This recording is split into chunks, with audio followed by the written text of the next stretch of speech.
পারো, তাহলে এতটুকু পরিশ্রম করতে না পারলে তুমি যদি চিন্তা করো যে ভাইয়া পড়া বেশি হয়ে যাচ্ছে, তোমার এই প্লাস পাওয়ার দরকার নাই। যারা মানে এই প্লাসটা এমন একটা জিনিস, ঠিক আছে, দেখা যায় তুমি যদি পরিশ্রম না করে পাও তাহলে কি সেটা মূল্য থাকবে? সবাই যদি আমজনতা তো সবাই এ প্লাস পাই, তাহলে এ প্লাস 80 উপর নাম্বার দিয়ে লাভটা কি হয়েছে? সবাইকে এ প্লাস দিয়ে দেয়, পরীক্ষা নেওয়ার দরকার নাই, সবাই গণহারে এ প্লাস, তাহলে হচ্ছে না। তো তুমি যদি এই প্লাসটা পাইতে যাও, তুমি যদি তোমার বাবা মায়ের গর্বের কারণ হতে যাও, গর্ব করে বলতে যাও, এখনো যে সময়টা রয়েছে, আমি ধরে নিচ্ছি যে তোমার মানে রেজাল্ট কি আসবে না আসবে এটা আমি কোনো কিছুই তোমাকে বলতেছি না। তুমি যে কাজটা করো ভাইয়া, তুমি সর্বোচ্চ এফোর্টটা দিবা। কারণ তুমি যদি আগে থেকেই চিন্তা করো যে ভাইয়া আমার বাকি আছে, আমি এ প্লাস পাবো না, তোমার এ প্লাস পাওয়া লাগবে না, তোমার এ প্লাস পাওয়া লাগবে না। তুমি যে কাজটা করবা, তুমি এখানে ইফোর্ট দিবা, তুমি এখানে পরিশ্রম দিবা, বাকিটা আল্লাহ ভরসা। এখন তুমি যদি পরিশ্রম না দিয়ে আল্লাহর কাছে চাও, তোমাকে সৃষ্টিকর্তা দিবে না। এখন তুমি যদি পরিশ্রম দাও, হার্ড ওয়ার্কিং করো, স্ট্রাগল করো, তারপর যদি তুমি হেরে যাও, তোমার নিজের মনের মধ্যে কোনো আফসোস থাকবে না। তখন তুমি নিজেকে বুঝাইতে পারবা আমি তোমার সর্বোচ্চ ইফোর্টটা দিয়ে হেরে গেছি। আমার কথা হচ্ছে হেরে যাও, বাট হেরে যাওয়ার আগে সর্বোচ্চ ইফোর্টটা দাও। শুরুতেই বললাম যে টার্গেট এমন থাকবে যে 3টা প্রশ্ন আসবে, কোনো ছাড় দিব না, কোনো স্যাক্রিফাইস করবো না। আমার এখানে স্যাক্রিফাইস করার কোনো অপশন নাই, আমার এখানে নিজের স্বার্থ আগে দেখতে হবে। আমাকে 3টার মধ্যে এখানে 30 সময় লাগবে। তো এই 30 যদি আমি ইনশিওর করতে পারি, তাহলে আমি অনেকটা আগে গেলাম, অবশ্যই অনেকটা আগে গেলাম। আচ্ছা, এই পজিশন ফ্রি পেয়ে যাবো, প্র্যাকটিস আরেক বলে হয়, এগুলো বেশি ঝামেলা করে না ভাইয়া, ঠিক আছে। এই সাবজেক্টগুলোতে এ প্লাস পাওয়াটা দুনিয়ার সবথেকে ইজি। এখন তোমরা অনেকেই এখানে বলো এরে ভাই এত যে ইজি, ভাইয়া আমি তোমাকে কি বলবো, আমার সবগুলো সাবজেক্টে এ প্লাস ছিল, তো এই জন্য কথাগুলো বলতে পারতেছি। আমার যদি নিজের এ প্লাস না থাকতো আমি তোমাকে এসে বললাম না যে ভাইয়া আমার এ প্লাস ছিল। তুমি এসএসসি দেখবে রেজাল্ট, এসএসসি সবগুলো সাবজেক্টে এ প্লাস ছিল, যেটা তোমার গোল্ডেন বলে সেই গোল্ডেন ছিল, ইন্টারে সবগুলো সাবজেক্টে এ প্লাস ছিল। এই জন্য তোমাকে কথাগুলো বলছি। হ্যাঁ, 8টার মধ্যে 3টা ভালো মতো লিখতে না পারো ভাই, তাহলে কি পড়াশোনা করছো? 3টা চ্যাপ্টার 3টা প্রশ্ন ভালো মতো পারার জন্য তুমি যদি 2টা চ্যাপ্টার পড়ো, 2টা চ্যাপ্টার পড়লে 3টা কভার। দেখো এই আমি আমার এক্সপেরিয়েন্স থেকে বা বিগত অনেক বছর থেকে পড়াচ্ছি, তো ওই এক্সপেরিয়েন্স থেকে তোমাকে বলতে পারি বোর্ড পরীক্ষাগুলোতে ভাইয়া ম্যাক্সিমাম শিক্ষার্থী দেখা যাবে 80% সিলেবাস বেশ শেষ করে পরীক্ষা দিতে যাচ্ছে। আসসালামু আলাইকুম এভরিওয়ান। তো কি অবস্থা তোমাদের? আশা করি তোমরা সবাই অনেক বেশি ভালো রয়েছো। তো আজকের এই ভিডিওতে আমরা কথা বলার চেষ্টা করব তোমরা বেসিক্যালি যারা ম্যাথ প্রিপারেশন এখনো গুছিয়ে উঠতে পারো নাই, যারা মোটামুটি সবগুলো চ্যাপ্টার পড়েছো, আমি আবারও বলতেছি তোমাদের জন্য এই ভিডিওটা না, তোমরা এই ভিডিওটা স্কিপ করে যেতে পারো। বাট যাদের ম্যাথের কন্ডিশন এখনো খারাপ, যে ভাইয়া চ্যাপ্টার তো অনেকগুলা, আমি তো শেষ করতে পারতেছি না, আমি কিভাবে শেষ করব, যদি একটু পরামর্শ দিতেন তাহলে আজকের এই ভিডিওটা কন্টিনিউ করো। আর যদি প্রিপারেশন ভালো হয়ে থাকে তাহলে বোর্ড পরীক্ষার এমসিকিউ, টেস্ট পেপারের এমসিকিউ সমাধান করো। কারণ তোমাদের এখন যে সময়টার মধ্যে আছো, প্রত্যেকটা সময় গুরুত্বপূর্ণ, প্রত্যেকটা সেকেন্ড গুরুত্বপূর্ণ। তুমি এখন যত বেশি পড়াশোনা করবা, কয়েকটা দিন পর যখন পরীক্ষা শেষ হবে, রেজাল্ট দিবে, তখন কিন্তু দেখবা যে তোমার এই কষ্টের ফলগুলো তুমি পাচ্ছ। সো আমি রিকোয়েস্ট করবো কারো জন্য ভিডিও দেখার জন্য সময় যেন নষ্ট না হয়, যে ভাই আমার প্রিপারেশন ভালো, আমি বুঝতেছি কিভাবে পড়তে হবে, তাহলে পড়তে কন্টিনিউ করো। আর যারা এখনো গুছিয়ে উঠতে পারো নাই, তোমাদের উচ্চতর দ্বিতীয় পত্র কিভাবে শুরু করবা, তাদের জন্য আমি একটা গেম প্ল্যান দিব। সো প্রথমে আমি একটা জিনিস তোমাকে বলবো ভাইয়া, তুমি এই 1 নাম্বার কথা একটু মাথার মধ্যে রাখবা, সেটা হচ্ছে তোমাকে শেষ সময় সবকিছু পড়া যাবে না, ঠিক আছে। সবকিছু ওই যে বললাম, যাদের প্রিপারেশন বাকি আছে, যারা শেষ করতে পারো নাই, তারা ভাইয়ের কথাগুলো শোনো। তাহলে কি বললাম, সবকিছু পড়াশোনা করা যাবে না, তোমাকে কিছু পড়াশোনা স্কিপ করতে হবে। কেন স্কিপ করতে হবে? কারণ তোমার হাতে তো সময় কম রয়েছে। তো এই অল্প সময়ের মধ্যে তুমি যদি চাও যে ভাইয়া আমি একটা চ্যাপ্টার 0 থেকে শুরু করে শেষ করব, 0 থেকে শেষ করব, আচ্ছা এখন তুমি যদি 0 থেকে শেষ করতে চাও ভাইয়া, তাহলে তুমি কি সবগুলো চ্যাপ্টার শেষ করতে পারবে না? তো আমি আমার এক্সপিরিয়েন্স থেকে বা বিগত অনেক বছর থেকে পড়াচ্ছি, তো ওই এক্সপিরিয়েন্স থেকে তোমাকে বলতে পারি বোর্ড পরীক্ষাগুলোতে ভাইয়া ম্যাক্সিমাম শিক্ষার্থী দেখা যাবে 80% সিলেবাস বেশ শেষ করে পরীক্ষা দিতে যাচ্ছে। 20% তার একটু গ্যাপ আছে, কিছু না কিছু গ্যাপ আছে, ঠিক আছে। আবার মনে করো কেউ বলতেছে আমি 100% প্রিপারেশন নিয়েছি, তো এই 100% এর মধ্যে দেখা যাবে তাকে কি সব জায়গাতে প্রশ্নগুলো সে পারবে না। বোর্ড পরীক্ষায় স্পেসিফিক কিছু জায়গা রয়েছে, যেই জায়গাগুলো থেকে প্রশ্ন আসে, এবং একজন শিক্ষার্থী যদি ওই জায়গাগুলো ভালো মতো পড়ে যায়, তাহলেও কিন্তু সে এ প্লাস পাইতে পারে, অবশ্যই পাইতে পারে। জাস্ট একটু গেম প্ল্যানে চেঞ্জ নিয়ে আসতে হবে। তো তুমি এখন যে কন্ডিশনের মধ্যে আসো, তোমাকে চিন্তা করতে হবে যে তোমার এই যে হায়ার ম্যাথ যে সাবজেক্টটা আছে, এই হায়ার ম্যাথ কি তোমার অপশনাল সাবজেক্ট? এটা কি তোমার অপশনাল সাবজেক্ট? অপশনাল সাবজেক্ট, নাকি এটা তোমার মেইন সাবজেক্ট, নাকি তোমার এটা মেইন সাবজেক্ট? এখন তোমার যদি মেইন সাবজেক্ট হয়, তাহলে অবশ্যই তোমার টার্গেট থাকা লাগবে এখানে আমার জিপিএ 5 নিয়ে আসাই লাগবে। আবার যদি অপশনাল হয়, তাহলে আরো বেশি টার্গেট থাকা লাগবে যে আমাকে এখানে জিপিএ 5 নিয়ে আসা লাগবে। কেননা তুমি যদি এই অপশনালে তুমি এ প্লাস ইনশিওর করতে পারো, তাহলে দেখা যাবে আরো 3টা সাবজেক্টে তোমার যদি এ প্লাস মিসও হয়, ঠিক আছে, এ প্লাস মিসও হয়, তাহলেও কিন্তু ওটা ব্যাকআপ হিসেবে দাঁড়াবে। তুমি 3টাতে এ পাইছো, এখান থেকে তোমার 3 পয়েন্ট সে কিন্তু ব্যাকআপ দেবে। এই জন্য কিন্তু অপশনাল সাবজেক্টের গুরুত্ব অপরিসীম। এখন তুমি একটা জিনিস চিন্তা করো, তোমাকে এখনো একটা সুযোগ তোমার রয়েছে যে ফার্স্ট পেপার যে পরীক্ষা, হায়ার ম্যাথ ফার্স্ট পেপার, এই ফার্স্ট পেপার পরীক্ষা এখনো হয় নাই। তার মানে তুমি যদি ফার্স্ট পেপার পরীক্ষা ভালো দিতে পারো, একই সাথে যদি সেকেন্ড পেপারও ভালো দিতে পারো, এখন দুইটা মিলে তুমি যদি 80 করে পাও, মিনিমাম যদি 80 করে পাও, তোমার 90-100 পাওয়ার দরকার নাই, তুমি জাস্ট যদি 80 করে পাও, তাহলেও তোমার এখানে কত 160 লাগতেছে, 160 পাইলেই তোমার এ প্লাস চলে আসতেছে। তো তোমার গেম প্ল্যানটা এমন ভাবে সাজাইতে হবে যেন অ্যাট লিস্ট তুমি এ প্লাসটা আমাকে নিয়ে এসে দিতে পারো, কারণ এই এ প্লাসটা অনেক গুরুত্ব রয়েছে। এখন ফার্স্ট পার্ট কেমনে পড়তে হবে সেটা আমি অলরেডি ভিডিও দিয়েছি, যারা সেই ভিডিও দেখো নাই আমার চ্যানেলে ভিডিওটা আছে, কষ্ট করে দেখে নিতে পারো।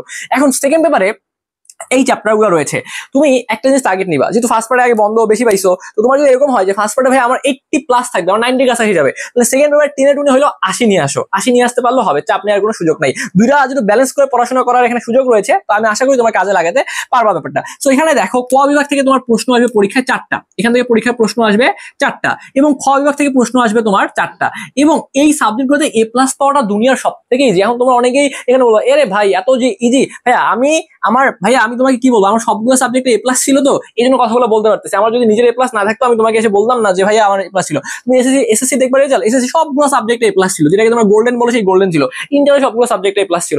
এই জন্য তোমাকে কথাগুলো বলছি। হ্যাঁ, এখন হয়তো তোমার জন্য একটু চ্যালেঞ্জিং হয়ে যাবে, তুমি সারা বছর পড়াশোনা করো নাই, তোমাকে যদি বলি যে ভাইয়া তুমি এইভাবে গেম প্ল্যান সাজাও, তোমার কাছে কঠিন মনে হবে, আরে ভাইয়া সারা বছর পড়িনি, আর এটা দোষ কার, তোমার না আমার? তুমি সারা বছর পড়াশোনা করো নাই, পরীক্ষা আগে 2 দিন তুমি পড়াশোনা করো, তুমি A+ পেয়ে যাবে, এত সহজ না? এত সহজ না, বাট তারপর যতটা সহজ করা যায়, যতটা ইফোর্ট দেওয়া যায়, এটা ট্রাই করতে হবে। আমি তো আসছি কিসের জন্য? এখানে আসছি তোমাদের একটা গেম প্ল্যান দেওয়ার জন্য, যাতে তুমি শেষ করতে পারো। এখন তোমাকে জাস্ট পরিশ্রম করতে হবে, পরিশ্রম দিয়ে তুমি যতটুকু আগাইতে পারো তোমাকে যাইতে হবে, ঠিক আছে? সর্বোচ্চ চেষ্টাটা দেওয়া লাগবে। তো এইখানে তোমার যদি 4টা প্রশ্ন আসবে, এবং এখান থেকে তোমার যদি 4টা প্রশ্ন আসবে, তো আমাকে টার্গেট রাখা লাগবে। দেখো এখানে A+ পাওয়াটা কেন সহজ, আমি তোমাকে আগে একটু তোমাকে বুঝাই। কারণ এখানে তোমার পরীক্ষা কত নম্বরের পরীক্ষা হচ্ছে, তুমি এখানে সিকিউ পরীক্ষা দিবা, 50 নম্বরের সিকিউ পরীক্ষা দিবা, এবং তুমি এখানে এমসিকিউ পরীক্ষা দিবা 25 নম্বরের পরীক্ষা দিবা, এবং তোমার এখানে প্র্যাকটিক্যাল আছে আরো হচ্ছে 25। এখন তুমি দেখো তো, এই প্র্যাকটিক্যালের মধ্যে তোমাকে 25-এর মধ্যে তোমাকে 25ই দিবে, ম্যাক্সিমাম জায়গায় তোমাকে 25ই দিবে। এমসিকিউ এবং সিকিউ, তুমি সিকিউ এর মধ্যে আমি ধরলাম তুমি যদি শুধুমাত্র 3টা সৃজনশীল ভালো মতো লিখতে পারো, তিনটা লিখতে পারলেই তো এখানে 30 চলে আসতেছে, ঠিক আছে? আর এমসিকিউ তে মনে করো তুমি 15 পাইছো, তাহলে এখানে তোমার তারপর কত চলে আসতেছে? 30, 40, 50, 60, 65, 70।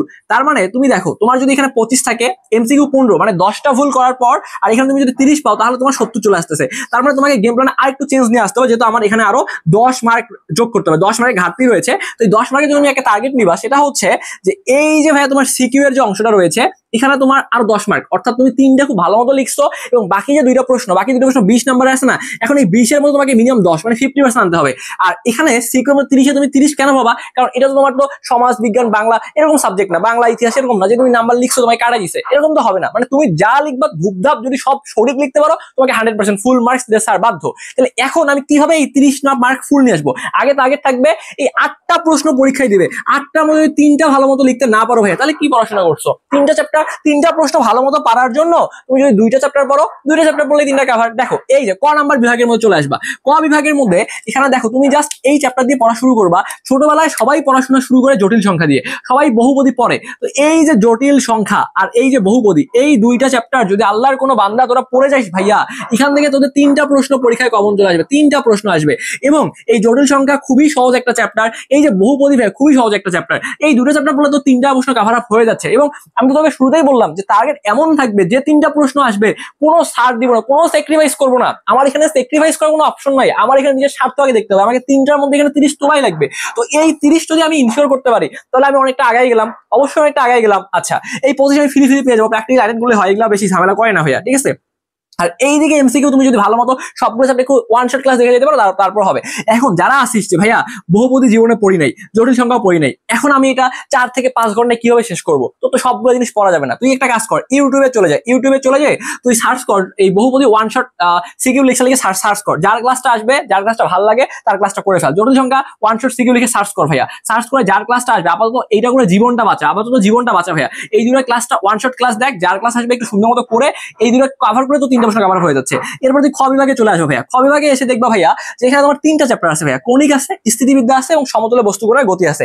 আমি একটা চ্যাপ্টার বলে দিচ্ছি, তুমি একটা চ্যাপ্টার আগে পড়ো, বাকি কিচ্ছু পড়ার দরকার নেই, একটা চ্যাপ্টার পড়ো। কারণ যেহেতু এখান থেকে তোমাকে মিনিমাম উত্তর করাই লাগবে, তুমি শুরু করবা কণিক দেখ, বলতে পারো ভাই কণিক বড় চ্যাপ্টার, কিন্তু এখান থেকে প্রশ্ন আসবে ভাইয়া, 2টা প্রশ্ন আসবে, তাহলে এখান থেকে 3টা, এখান থেকে 2টা, এমনিতেই 5টা কভার হয়ে যাচ্ছে। কিন্তু তোমাকে এই বিভাগ থেকে 2টা প্রশ্ন উত্তর করা লাগবে, এই বিভাগ থেকে 2টা প্রশ্ন উত্তর করা লাগবে। তো তুমি এখানে কণিক পড়বা, স্থিতিবিদ্যা পড়বা, এখান থেকে তোমার একটা আসবে, তাহলে এখান থেকে তোমার 3টা প্রশ্ন কভার হয়ে যাচ্ছে, বহুপদী আর জটিল সংখ্যা থেকে 3টা কভার হয়ে যাচ্ছে। তার মানে এই যে তুমি যদি এই চ্যাপ্টারগুলোই পড়তে পারো, তাহলে এতটুকু পরিশ্রম করতে না পারলে, তুমি যদি চিন্তা করো যে ভাইয়া পড়া বেশি হয়ে যাচ্ছে, তোমার A+ পাওয়ার দরকার নাই। যারা মানে A+টা এমন একটা জিনিস, ঠিক আছে, দেখা যায় তুমি যদি পরিশ্রম না করে পাও, তাহলে সেটা মূল্য থাকবে? সবাই যদি আমজনতা সবাই A+ পাই, তাহলে A+ 80-র উপর নাম্বার দিয়ে লাভটা কি হয়েছে? সবাইকে A+ দিয়ে দেয়, পরীক্ষা নেওয়ার দরকার নাই, সবাই গণহারে A+, তাহলে হচ্ছে না। তো তুমি যদি এ প্লাসটা পাইতে যাও, তুমি যদি তোমার বাবা মায়ের গর্বের কারণ হতে যাও, গর্ব করে বলতে যাও, এখনো যে সময়টা রয়েছে, আমি ধরে নিচ্ছি যে তোমার মানে রেজাল্ট কি আসবে না আসবে এটা আমি কোনো কিছুই তোমাকে বলতেছি না। তুমি যে কাজটা করবো ভাইয়া, তুমি সর্বোচ্চ এফোর্টটা দিবা। কারণ তুমি যদি আগে থেকেই চিন্তা করো যে ভাইয়া আমার বাকি আছে, আমি এ প্লাস পাবো না, তোমার এ প্লাস পাওয়া লাগবে না, তোমার এ প্লাস পাওয়া লাগবে না। তুমি যে কাজটা করবা, তুমি এখানে ইফোর্ট দিবা, তুমি এখানে পরিশ্রম দিবা, বাকিটা আল্লাহ ভরসা। এখন তুমি যদি পরিশ্রম না দিয়ে আল্লাহর কাছে চাও, তোমাকে সৃষ্টিকর্তা দিবে না। এখন তুমি যদি পরিশ্রম দাও, হার্ড ওয়ার্কিং করো, স্ট্রাগল করো, তারপর যদি তুমি হেরে যাও, তোমার নিজের মনের মধ্যে কোনো আফসোস থাকবে না। তখন তুমি নিজেকে বুঝাইতে পারবা আমি তোমার সর্বোচ্চ ইফোর্টটা দিয়ে হেরে গেছি। আমার কথা হচ্ছে হেরে যাও, বাট হেরে যাওয়ার আগে সর্বোচ্চ ইফোর্টটা দাও, ইফোর্ট দিয়ে হেরে যাও, কোনো আফসোস থাকবে না। তো এই জন্য তুমি এই যে দুইটা চ্যাপ্টার ওয়ান শট ক্লাসগুলো দেখো, এই ওয়ান শট ক্লাসগুলো দেখে তোমার 3টা জাস্ট চ্যাপ্টার খুব ভালো মতো পড়তে হবে, 2টা চ্যাপ্টার ভালো মতো পড়তে হবে। 2টা ভালো মতো বলে 3টা সিরিয়াল কভার 30, আর বাকি 2টা মোটামুটি লিখবা। তোমার মোটামুটি যে 40 আসে তাও ইনাফ, মোর দেন ইনাফ।